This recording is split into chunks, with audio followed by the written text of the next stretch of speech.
Well, good afternoon, everyone. This is great to be here. I was born in Great Bend, and I grew up in Hutchinson. So Father Sean O'Shea was my pastor. Obviously, he passed away about a year ago, but a great pastor. And I also had Sister Patricia Martinez was my principal. I don't know if any of you know her, Dominican, passed away about 2 years ago. So I have not been back in this area for a while. In fact, I've not been to Hutch in 10 years. It's kind of wild. We'll be driving through it later this afternoon.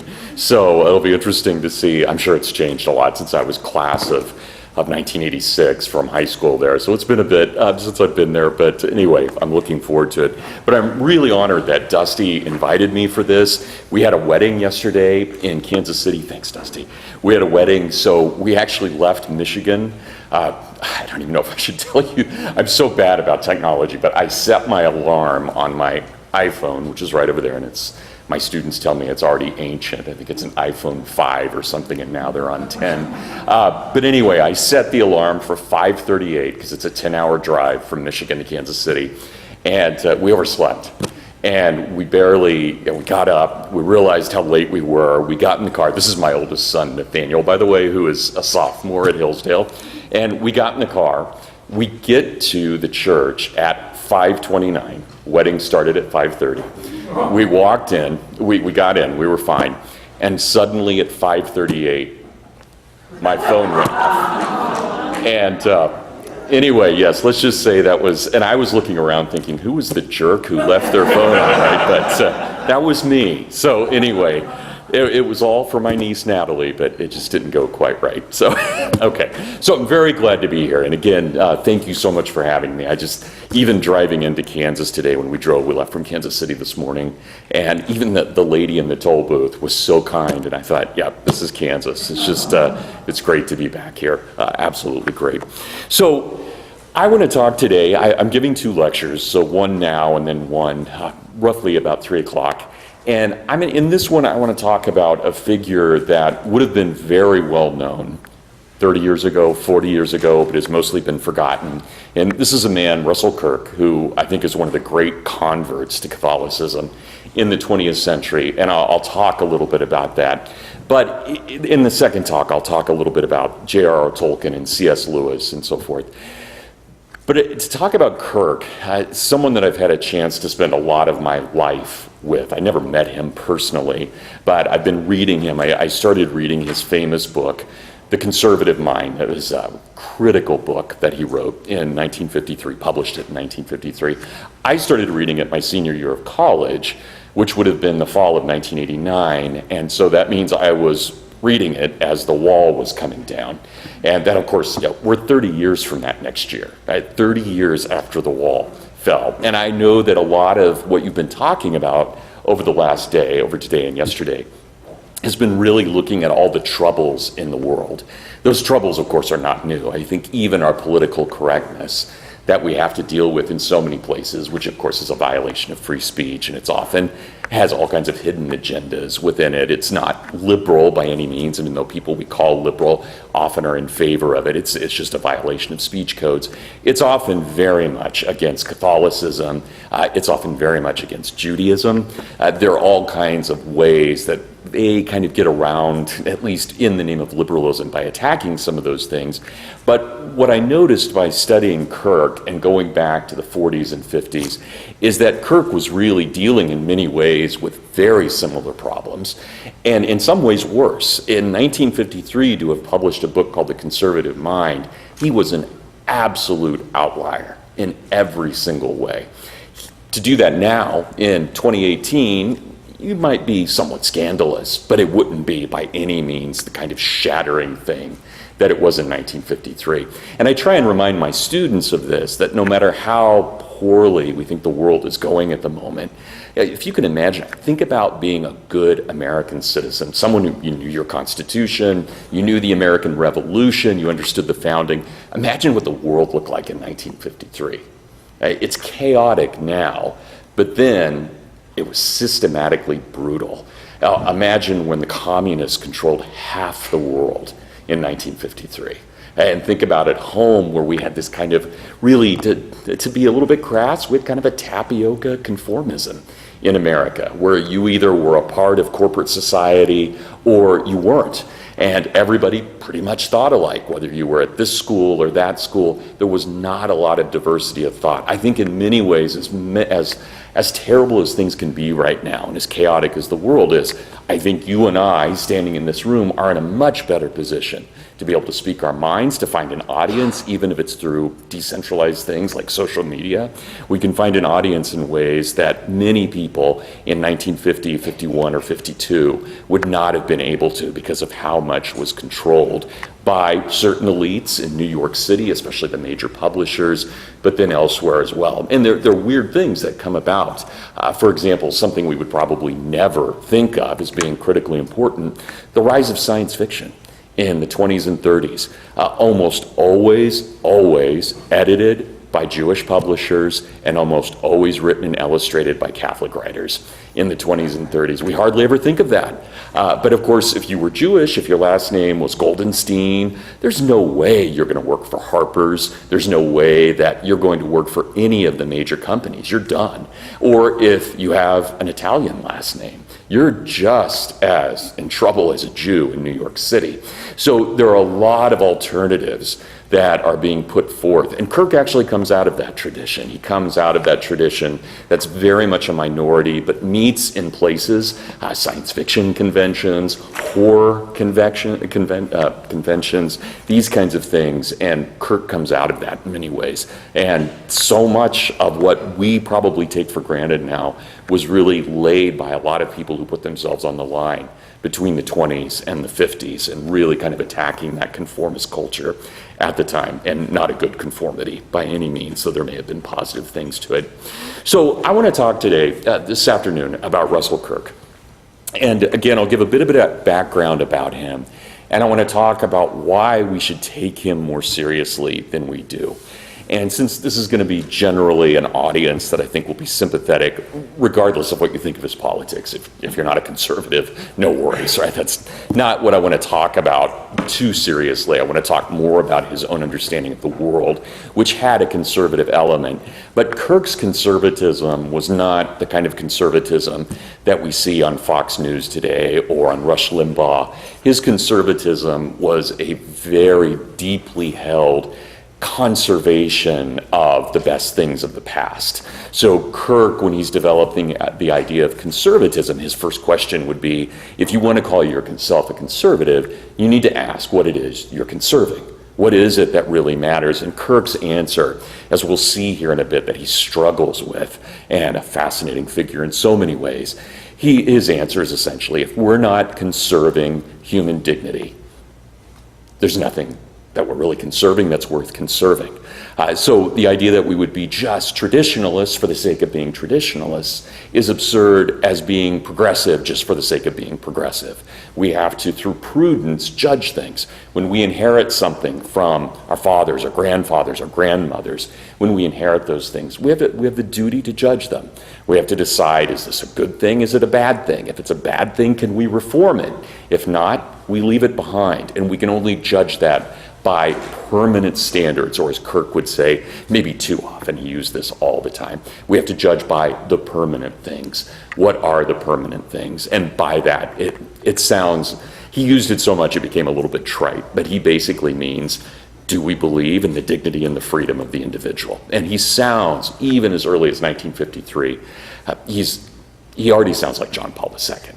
In almost every way. When you read Kirk in the 50s, his description of personalism, his description of free will, it could have been Karol Wojtyła at the same time, even though they had no idea who each other was at that point. But Kirk is really anticipating that. And interestingly enough, he was an atheist at that point, would not convert to the Catholic Church until August of 1964. And it was a real conversion at that point, but he was 45, and it took quite a while for him to get there, and I'll talk about that. So Russel Kirk, for those of you who aren't familiar with him, was born in Plymouth, Michigan in 1918, in October of 1918. Born into a fascinating family, not an atypical blue-collar family at that time. His grandfather on his mother's side and his mother were very, very well educated, but not formally educated.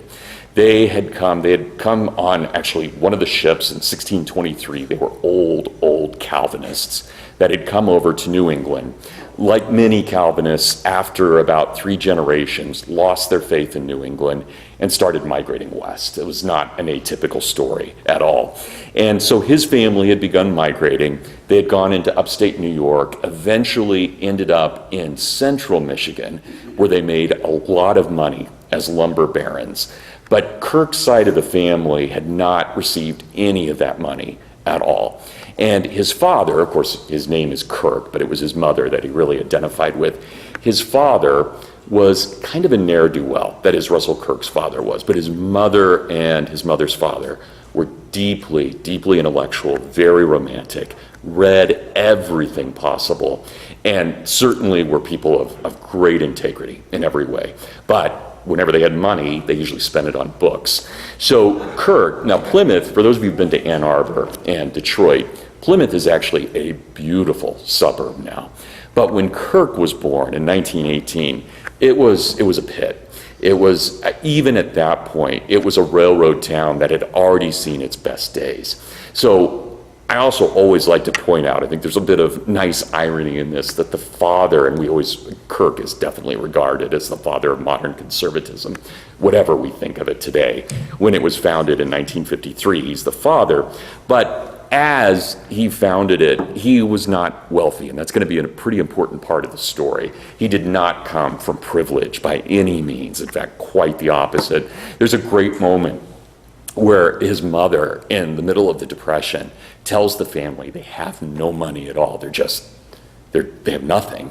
They're basically taking whatever is going on in the neighborhood. They didn't take welfare, but they did take charity from the neighbors, and they believed in that very strongly.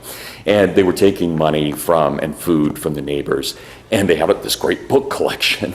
And she opened up a book of Kipling's verse just to kind of liven up the family. And there was a $20 bill in there, which of course was a king's sum at that point in the middle of the Depression. And Kirk remembered that all of his life, and we'll see how money never affected him for better or worse, and he has a pretty extraordinary understanding of it later on. But I want you to keep that in mind. This is not anybody who comes from privilege at all. But he's very well read, and how this happened, I'm never quite certain.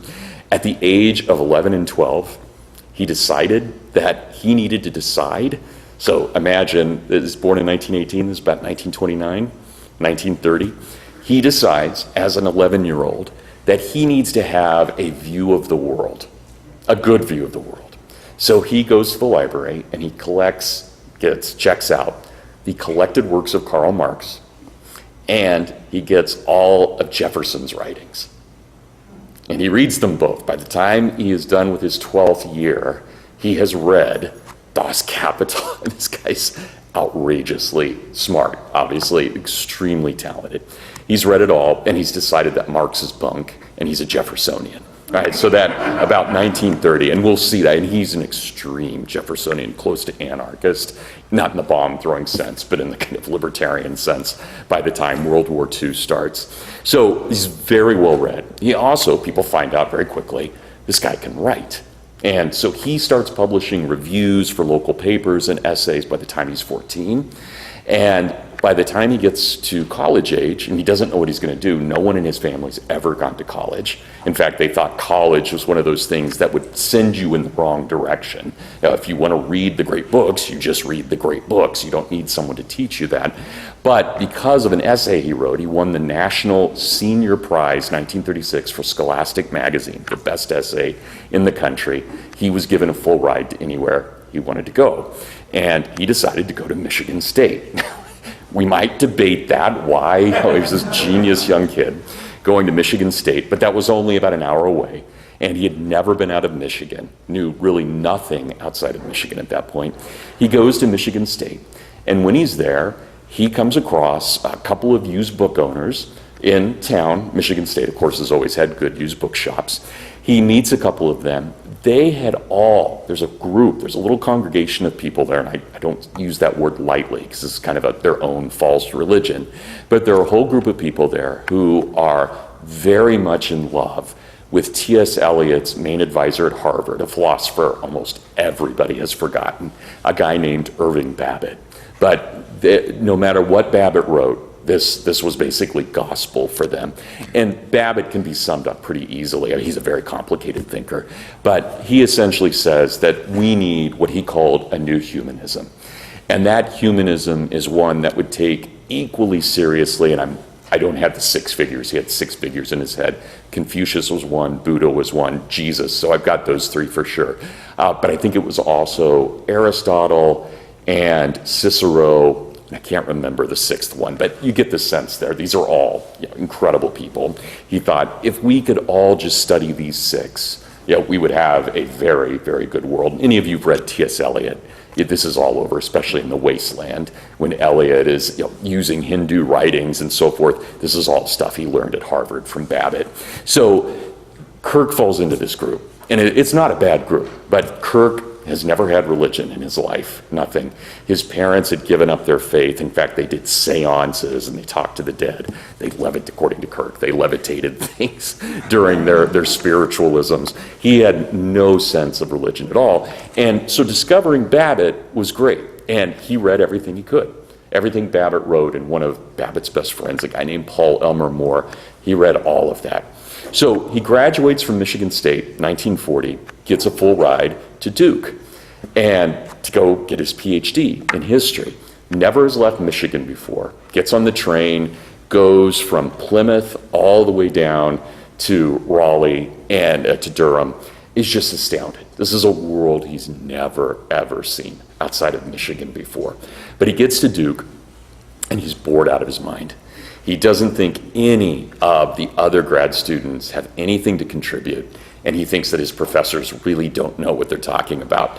Now, my brother's not here. He's supposed to be here. They may have gotten a little lost, and when he comes in, my brother made the smartest comment I've ever seen, because Kirk, in his master's thesis defense, just destroys. He's only 22.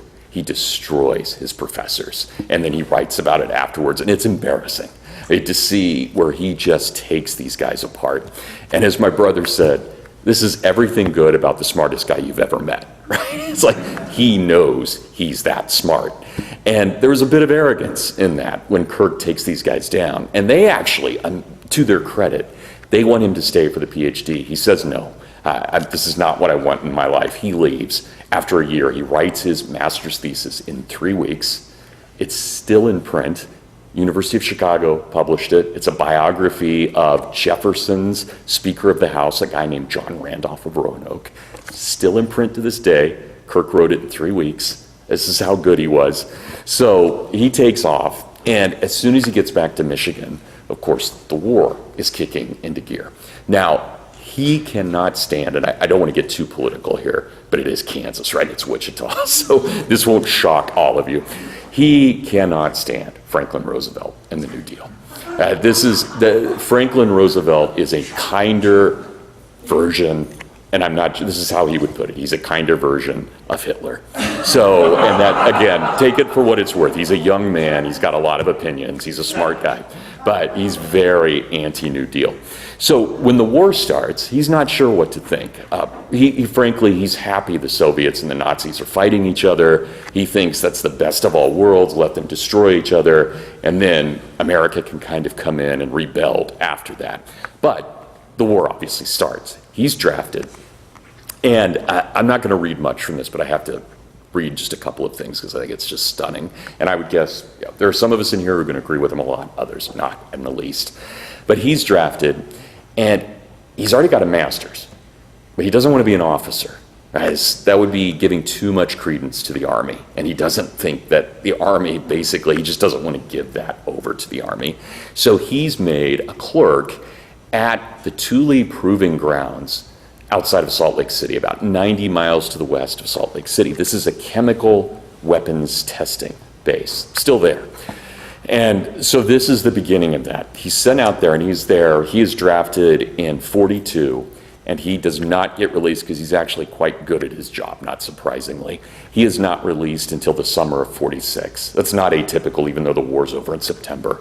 anybody the military needs, they keep in for a while, and he's one of those that they keep in, partly because of his expertise in bombing and doing things with chemical warfare. But while he's there, for his 5 years that he's out in the desert, so 42, 43, 44, 45, 46, he takes with him, and this is, just imagine somebody 24, 23, 24 doing this today. As he is being shipped out of Michigan, he goes to his friends in Lansing to get used books. He buys every single thing Plato wrote. So I'm going to be in the military. I'm going to study Plato in every way. And he buys all of the great Stoic philosophers.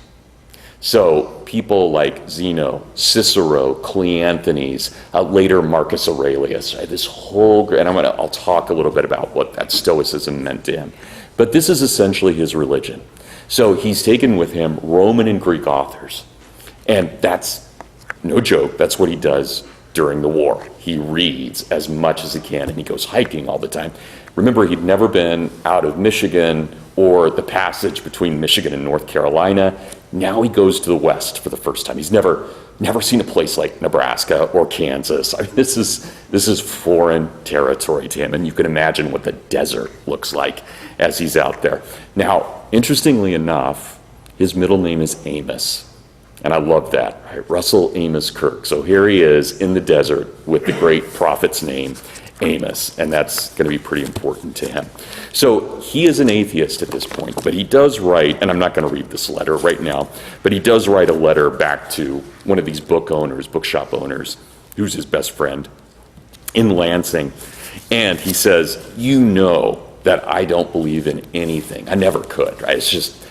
But he says, I love Christians because everybody hates them. He said, I read all these intellectuals and man, do they hate them. And nobody hates Christians more than the atheists who hate Catholics. And so he says, if I'm ever going to become anything, it's going to be Catholic because everybody hates them. And that's got to be, just for their enemies, they have to be pretty good. Now, that's important. So here he is. He's read all this Stoic philosophy. So just really quickly, I teach this stuff every fall, so you have to forgive me it's great. I love teaching it, but it's a little bit esoteric. So the Stoics, what you really need to know, St. Augustine was a Stoic, and Aquinas is not. But if you've ever studied St. Augustine, he's very much a Stoic, even though he's a Christian Stoic. The Stoics are about 300 years older than Christianity. They're the first universal religion. That is, they actually believe, they coined the term logos as God. God is logos. A term, I shouldn't say they coined it, they adopted it. It was actually about 300 years older than that. But they believe that the whole universe is created by this intelligence, the logos. Same thing that we see at the very beginning of John's gospel. In the beginning was the word, logos.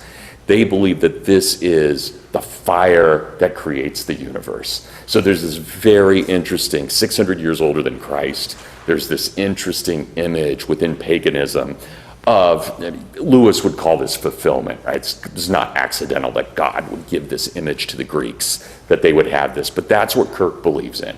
Yeah, if there's a God, he's this kind of incredible intelligence, nothing much more than that. Maybe he checks in on us every once in a while, but the Stoics do at least believe there is some kind of power. Yeah, so not quite atheist, close, but not quite. So they believe in the natural law.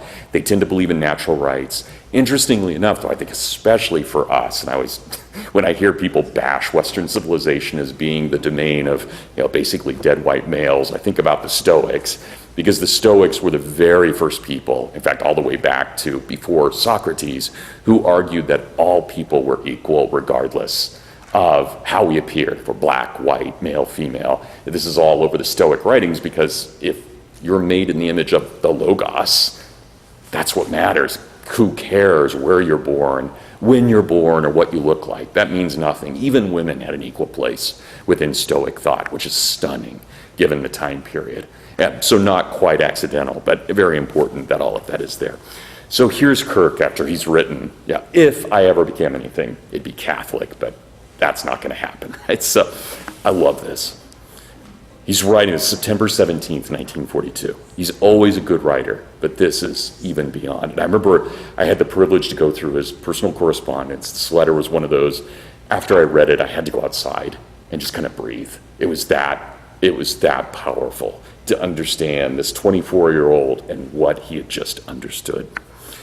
He says, this is written in the dead of night. And why shouldn't it be? Everything in the desert is dead. Everything here is dead, and it has been since the beginning of time.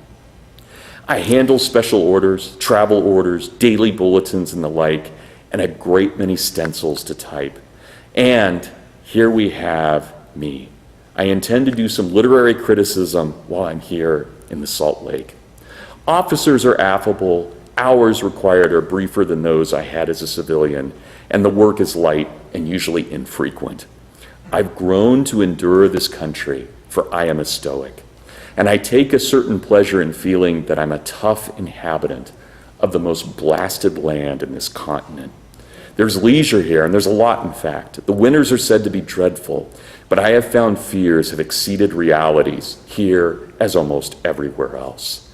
Already we have very cold mornings and evenings, and as I write, there is a chill coming off the sand, deeply chilling. But this is what's interesting. The wind always speaks. It howls.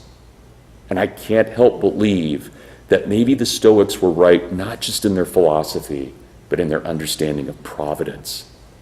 I would love to have talked to any of those Stoics for one day or two before I actually arrived here in the blasted Dugway. There was never a better or sterner test of this philosophy, that is, within the realm of my own personal experience, to be hurled from the pleasures of family and friends, and to have my flesh, my prosperity, and my friends all taken away from me, to be sent to this utterly desolate plain, closed in by mountains like a yard with spiked fences, with everywhere the suggestion of death, futility, and eternal emptiness. But others have lived in worse circumstances, and then there have been others who've lived in better. I think about Marcus Aurelius. If someone who thinks the pleasures of the world are good, why should we ever fear that which is bad and that which leads to death? Those two must be in God's providence. Now, that's a 24-year-old with an incredible vision, I think, of what the world is. And there were two things, and this is where I think you might disagree. Some of us might disagree strongly, but I'll lay them out anyway. There were two things that Kirk was so distraught about that he actually, in a Stoic fashion, there was one of the great Stoics was a man named Cato the Younger. And if you've read Dante, Cato is the one who, even though he's a suicide, he commits suicide. Dante places him at the gates of purgatory. So he guards purgatory for as long as purgatory will exist, right, until eternity. But he guards it there, and even though he's a suicide, he watches that no one can escape from hell into purgatory. So Cato the Younger had been one of these guys, true story, in 44 BC, who had fought against Caesar, against Julius Caesar, and he'd lost. And knowing that he lost, rather than being taken captive by Caesar, he kills himself. And he believes it's honorable. So this is obviously in Catholic doctrine, this is just horrific, right? We can't accept that at all. But understand in a pre-Christian time, especially for the Stoics, this was an acceptable thing to do. In fact, it was considered quite honorable to do that. So I want you to keep that in the background as I talk about Kirk here. First time I went through the letters and I told his wife, who's still alive, she was 20 years younger, she's in her late 70s now, wonderful woman, in central Michigan. First time I told her about this letter I encountered, she was pretty upset. And I didn't quite get that at the time. Now I think I would have been a little bit more sensitive about this, but you'll see in a moment. So there were two things that really bothered Kirk. Number one was the internment of Japanese Americans. This was just hideous to him. And the fact that it was coming out of the White House. Now remember, he didn't like FDR. But when Executive Order 9066 was put into place by the White House, and of course, anyone of Japanese descent at all, anybody with any blood quantum of Japanese ancestry, was immediately denied their property. That property was sold off at auction. They then were, of course, put in 6 camps, mostly in the American West. This was just abhorrent to Kirk, and he all the time said, we get into this war because we claim we're going to liberate the Slavs and the Jews, and we, in turn, the Japanese. What? This is not logical in any way, shape, or form. And again, not to repeat things you may already know, but there had been no Japanese immigration to America since 1905. So when that order goes into effect in 1942, there's zero evidence that any of these people who are living on the West Coast of Japanese ancestry, there's zero evidence that they are in any way traitorous. There had not been immigration from Japan since 1905. This is now 1942. So this is an incredible injustice, I think, from any standpoint, what was done. And never, in fact, was anything proven. There was one dentist in San Francisco who may have been sending messages to the Japanese, and that was never proven.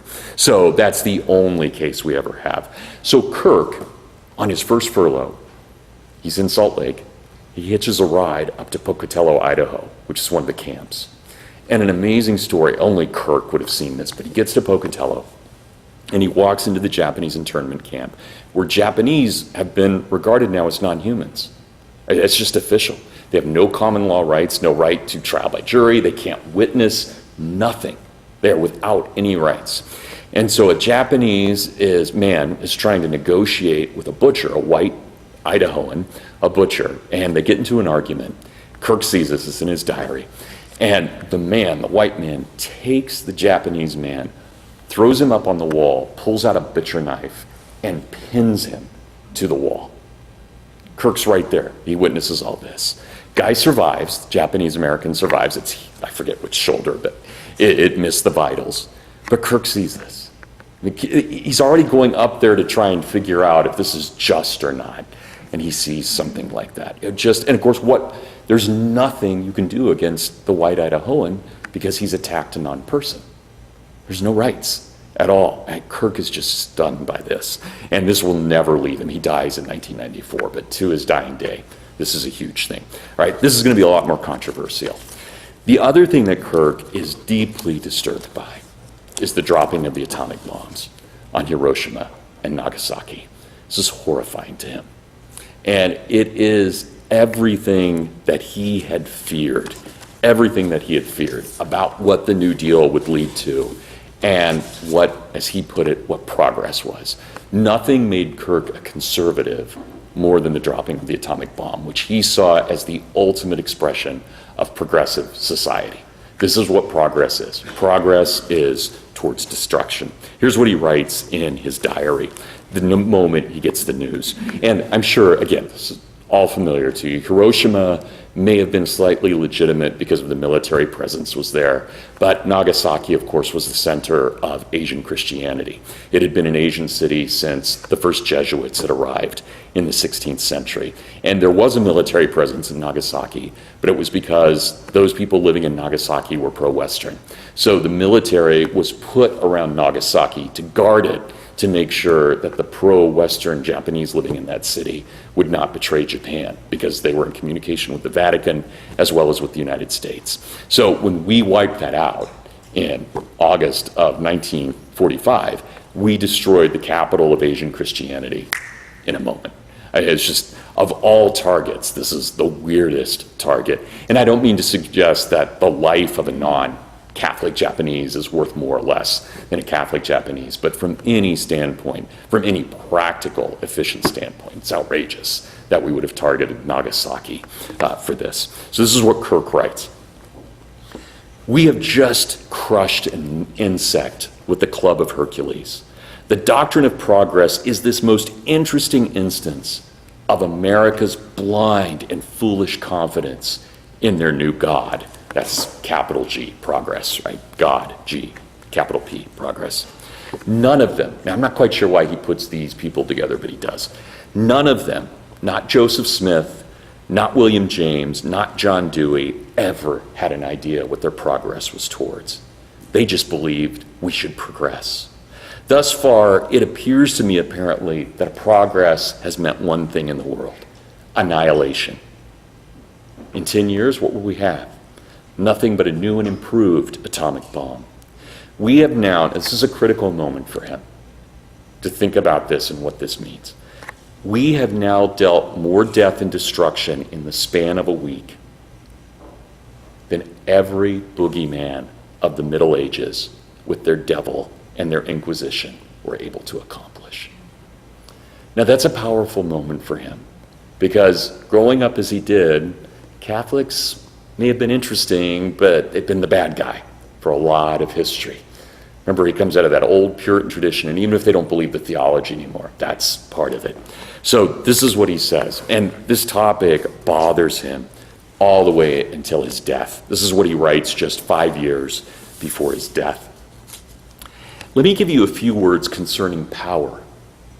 It is ours as Americans, and we have done with it as Americans what men always do with power. We have used it as an abomination. I will never claim that during World War II the Nazis or the Japanese would have employed such a power better, or that the communists would ever use nuclear weaponry for mercy.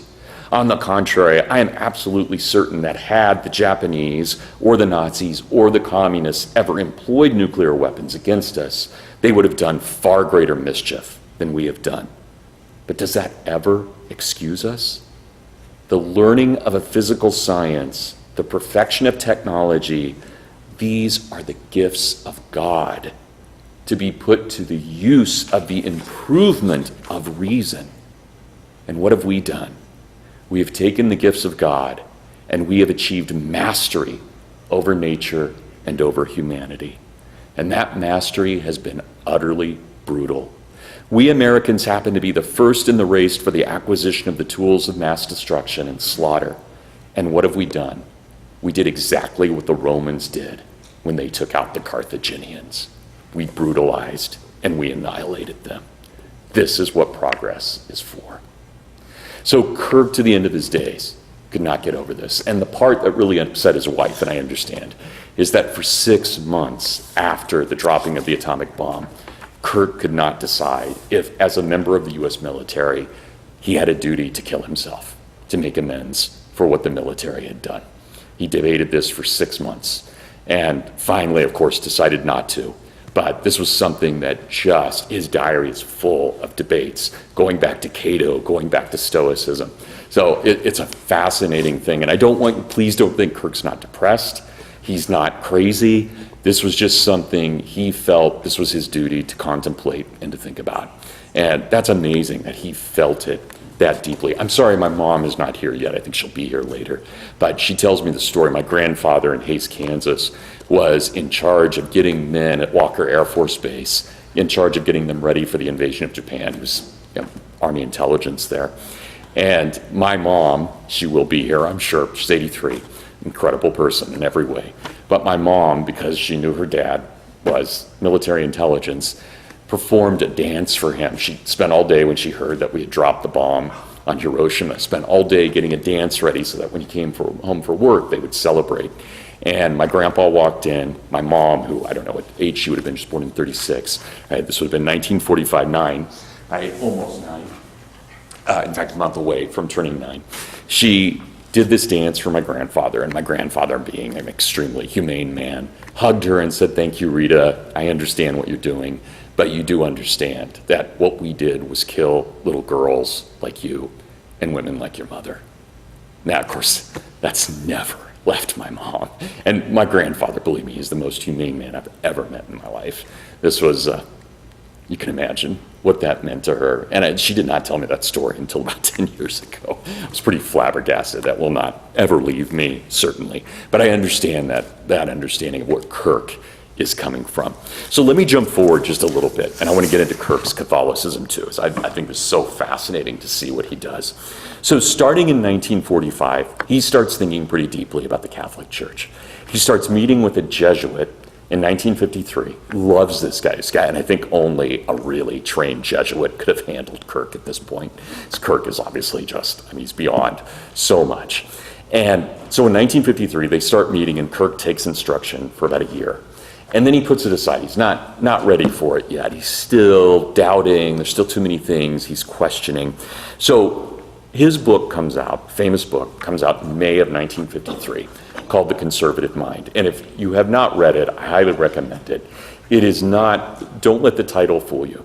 It is really not about conservatism in any way that we would recognize. His conservatism was truly about the dignity of the human person, regardless, and I love putting this in the face of those who cry racism all the time, especially among conservatives. His idea in 1953, and this guy doesn't have a prejudiced bone in his body. We're all created for a purpose. No one is a mistake, ever. And therefore, it doesn't matter, black, white, male, female, everybody has a role. Everybody. Kirk, in fact, he calls this, and I love the phrase he uses. He says the human person is a principle of proliferating variety. It's kind of a mouthful, but I love that. The human person is the principle of proliferating variety. Every person, as John Paul II will say later, every person is an unrepeatable center of dignity and freedom. Right? There is nobody in the created order who does not matter. Everybody matters. Time, place, it's all irrelevant. And Kirk in 1953 is suggesting, and of course coming out of World War II, he's pretty worried about where we're headed. What's going on? Has America lost its principles? Right? These are very important things for him. This book, The Conservative Mind, sells outrageously well. In fact, sold over 1 million copies. Kirk and his book are on the cover of Time magazine for the July 4th issue. The entire book review section of Time is dedicated to the conservative mind. Kirk and his book are reviewed in over 75 English-speaking periodicals. Some places like the London Times publish 3 separate reviews of the book because they want to make sure they get it right. Kirk was on TV, he was on the radio, he was debating people all the time. We've almost entirely forgotten him because after 1964, his reputation pretty much crumbles. He ties almost everything he has to the Goldwater campaign. He really likes Barry Goldwater, and Barry Goldwater really likes him. When Goldwater's campaign fails in 64, Kirk never, ever reclaims where he had been prior to 64. There's a great, if any of you have ever tried this, if you go to Google Ngram, so N, the letter, and Ngram, N-G-R-A-M, you can put a name in, and what it does, and it is an incredible engine, but Ngram will track. So you just put a name in, and it will show you when that name is well known. What it does is it looks at all the media, it looks at books, everything, and it tracks the popularity of a name, how many people are citing it. And you can see Kirk, 1963, 1964, is huge. He's equal to any great public intellectual you can think of. I guess the last great public intellectual we would have been George Will, right? And obviously he's at the end of his career, still around, but doesn't have the kind of status he did 10, 15 years ago. But Kirk would have been one of those. And you watch him at his height in 1964, and even at his death in 1994, though he falls, he climbs, he still hasn't reached where he had been in 1964. There's a moment, I'll just tell you this quickly, where he is hiking in the summer of 1953 in the Scottish Highlands. He's in Scotland, and he stops at a bed and breakfast, and when he walks in and signs his name for the registrar, the owner of the bed and breakfast says, "Oh, you're not the Russell Kirk, the author of The Conservative Mind." And Kirk is utterly stunned. And the man points to Time magazine, which had just shown up. And the guy just read the articles. It was just coincidence. But still, that tells you a lot about Kirk's popularity. He was a household name in the 50s, even though we've almost entirely forgotten him. But here's the other thing I want you to recognize. He sells 1 million copies of The Conservative Mind. This is a guy who goes from nothing to being very wealthy very quickly. So just keep that in the back of your minds as I kind of finish up this lecture, because I want you to recognize this is not someone who was without money, but this was someone for whom money didn't matter a lot. It was something to be used, really nothing more than that. So I'm going to read to you. This is, and I think you'll like this. I love this. And frankly, I quote it whenever I can. This was from a talk Russell Kirk gave in 1953. And he gave it to, I'm not sure if this is a sorority around here, Chi Omega, if that's a Kansas sorority, so he gave this to the National Chi Omega sorority, and it was a speech about the meaning of love that he gave in the summer of 1953, so just about 2 months after the Conservative Mind was founded, and he gave this talk. And at the end of the talk, this is how, now remember, he is speaking to a sorority, so part of this is going to make sense. But he was asked to speak about the role of conservatism in the modern world, along with love. What does love mean? And Kirk's not a Christian yet. He's already had all that instruction from Father Hugh O'Neill, the Jesuit. But he didn't take it, and yeah, he kind of left that. It's going to be in another 10 years before he converts. But this is what he says. That's stunning to me. I want to tell you all one secret, and then we're going to take up arms against all of our sea of troubles. But there is one secret you need to know. At the back of every real discussion, there's really only one question that matters. What is the object of human life? It's the only question that matters. Who are we? How do we relate to one another? How do we relate to ourselves? How do we relate to God? Classic liberal arts questions. What is the object of human life? And I'll tell you this. A conservative, a true conservative, never believes that the end or the aim of human life is ever competition or success or enjoyment or longevity or power or possessing lots of things. I just think about that for a moment. Not our image of conservatism today at all. Right? Conservatism is all about understanding the human person in all of his or her glory and dignity and faults. It's understanding that. It's never about owning lots of stuff. It's not about controlling. It's quite the opposite. And this is what the true conservative will always understand, that the only object of life is to love one another. He knows that the just and ordered society is that in which love governs, so far as love can ever reign in a world of sin. He knows that the anarchical or the tyrannical society is that in which love has become corrupt. And he has learned that love is the source of all being, and that even hell itself was ordained by love. He understands that death, when we have finished the part that was assigned to each of us, is the great reward of love. And he apprehends the truth that there is no greater happiness ever granted to a person than that person has the privilege of being happy at the moment of his death. Now, for a lot of people in our society, that would sound really macabre and really dark. And yet, my grandparents, who've been gone for a very long time now, sadly, but of course in the natural course of life, every night, always prayed for a good death. Little kid, I did not get that. Now that I'm 50, I get that. Makes a lot more sense to me. A good death, right? It's going to happen to every one of us. No question about that.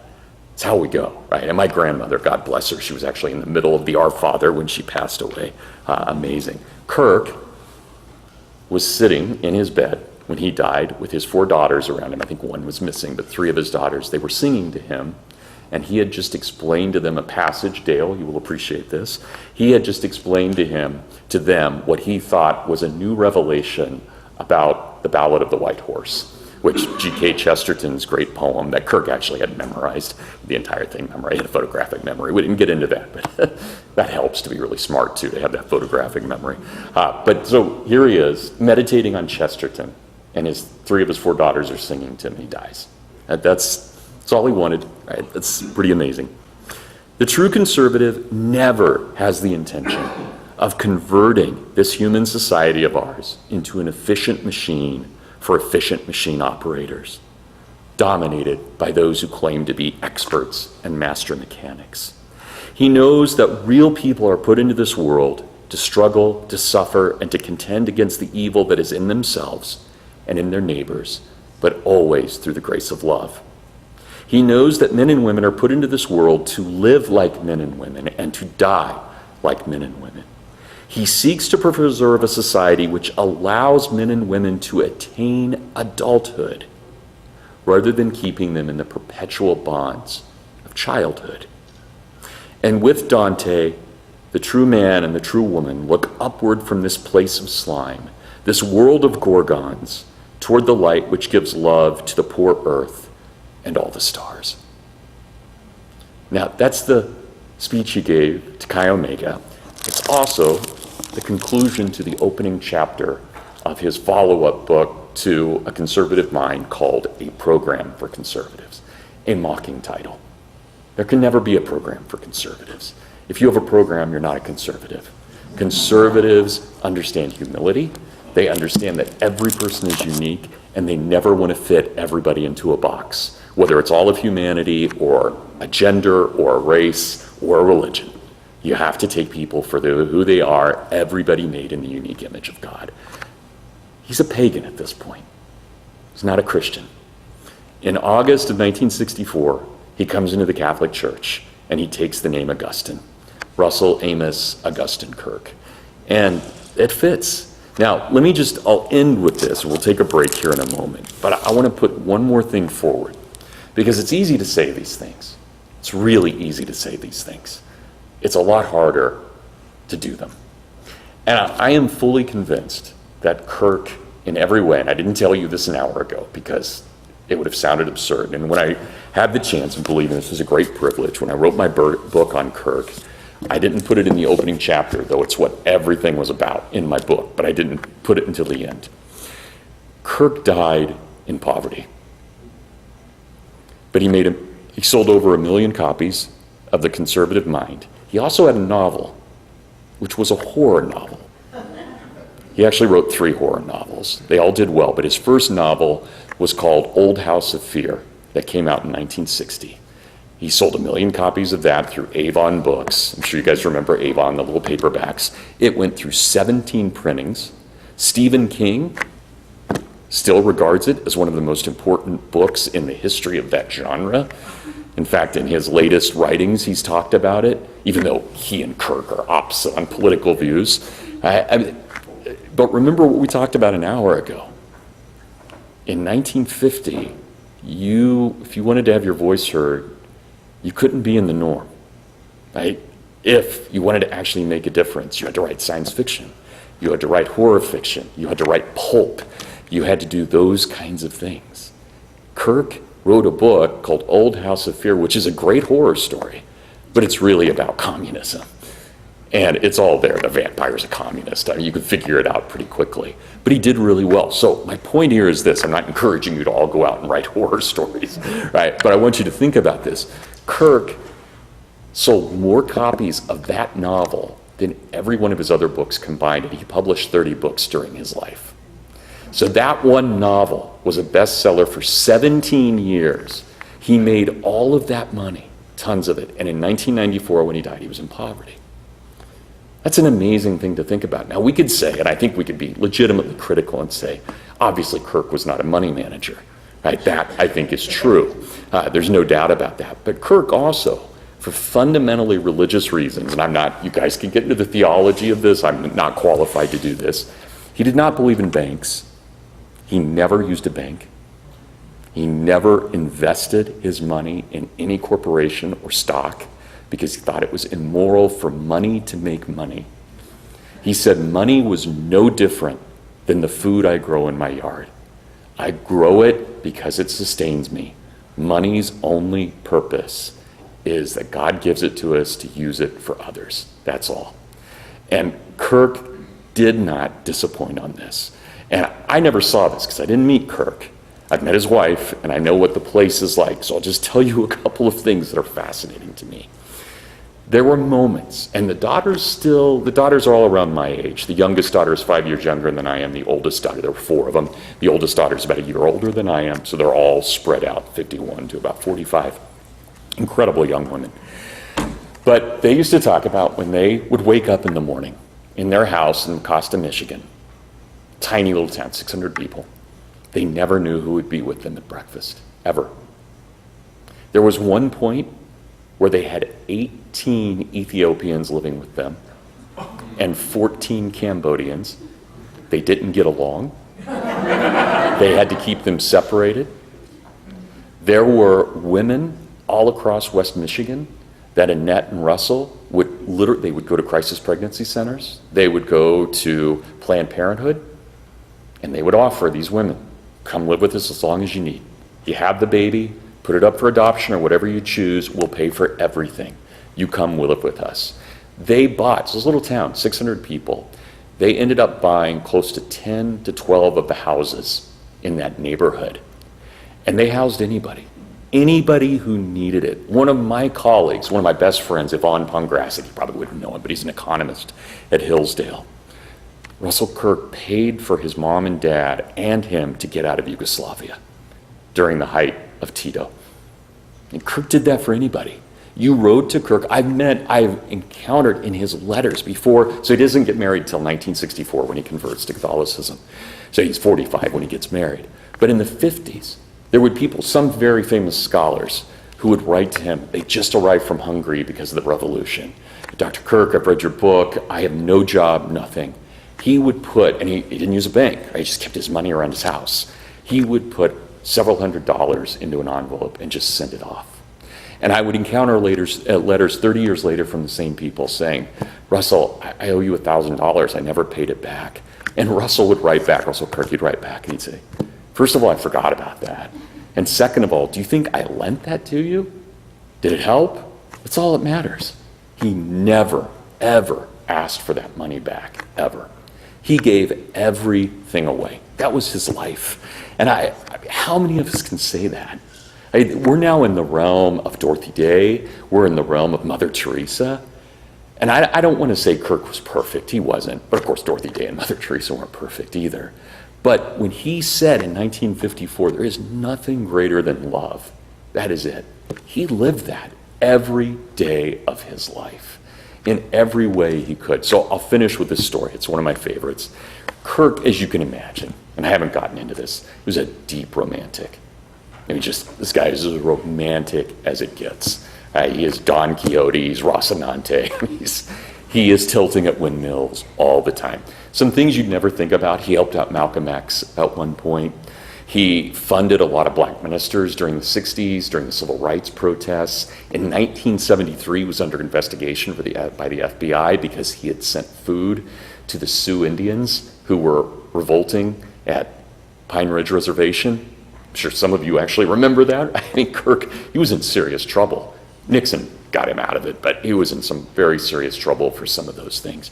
But my favorite story, 1969, Annette went to early mass, and you have to, so I've already told you Mecosta is about 600, but you've got Mecosta, and then St. Michael Church services two towns, Remus, Michigan, and Mecosta, and they're exactly in Michigan. We all do this with the glove. It's exactly in the middle of Michigan.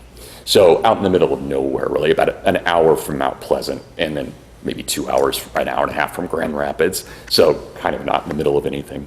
But St. Michael's Parish is there, the one that Kirk attended, and Annette went to early mass. And as she was there, was a snowstorm. It was January. It was a snowstorm.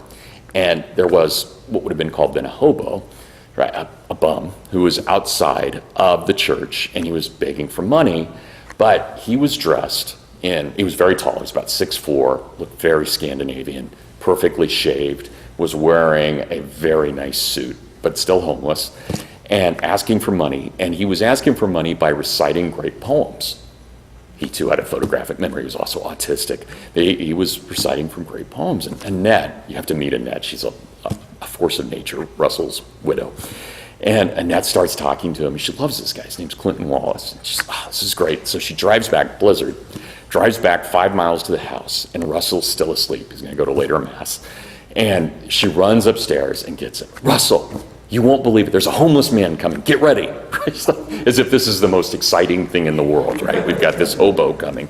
And so Russell, being Russell, shaves, and he puts on, he always wore a 3-piece tweed. This is everywhere he went. In fact, I'm not exaggerating this. He walked across the entirety of North Africa in 1963 wearing his 3-piece tweed in the summer. It's like there were Bedouin children following him everywhere. It's an incredible story. But this was just the way Kirk was. Very eccentric. He also always carried a revolver, and he had a big cane that had a sword in it. And he had a Dracula's cape that he thought was hilarious. But anyway, so Russell gets up, gets ready. They go out to the road. It's like M66. I can't remember what highway it is right there. And they wait, still blizzarding. And here comes this homeless guy, 5 miles. And Russell greets him, his gentleman, greets him and says, we'd like you to come in and have brunch with us. And the guy comes in. And Kirk starts asking him about classical poetry. Clinton can recite everything. Kirk thinks this guy's great. He says, well, what's your story? And Clinton, who's a very honest man, even though he's a crook, he says, well, I've been in prison. I just got paroled because the prison got too crowded in upstate New York. And so I'm on parole right now. Kirk says, oh, well, what's your parole officer's number? He calls the guy in New York and he says, I've just met one of your parolees, Clinton Wallace, and I would like to take care of him. Will you release him into my custody? Who among us would do this? And the guy says, all right, he knew who Kirk was. He said, this is odd, but okay, I will release him into your custody. Clinton lives with them. He lives with him until he dies in 1978. 1968, there's my mom. Hey, come on in. I'm just about to finish. So Clinton lives with them. He helps raise the girls. They all love him. There are two famous short stories Kirk writes, both horror stories, that won the Ray Bradbury Award, 1977, is the greatest short story, and it is a brilliant short story called There's a Long, Long Trail of Winding. It's just an incredible story about Clinton and his experiences. And in 1975, Ash Wednesday of all days, Clinton leaves the fireplace open and Kirk's house burns down. This is the price of charity. Think about that. This is a man he brought into his home who burns his house. Now, it's an accident, but he burns his house down. If any of you ever visit Mecosta, Michigan, you have to go to St. Michael's Cemetery. Kirk's tomb is right there. It's a beautiful gravestone. On it, he has a T.S. Eliot quote about the tongues of the dead are infused with those of the living. It's gorgeous. But next to him is buried Clinton Wallace. Kirk's paid for his funeral. He was Catholic, by the way. In fact, he only robbed from Catholic churches because he thought it would be immoral to rob from Protestant churches. But there he is. He died in 1978. Died, unfortunately, of alcoholism. Had his problems. But there he is. And his tombstone reads this. This is how romantic Kirk was. Remember, this is a con, an ex-con. It's a homeless guy who burned down the Kirk home. It reads, Clinton Wallace, a knight, K-N, of the road. Isn't that incredible? Not hobo, not bum, not guy who burned down my house. A knight of the road. That's charity. That's love in every way. So no matter what we think of Kirk's conservatism, I just hope you keep in mind, in our day and age, that's a real saint. That's incredible. All right, thank you all very much.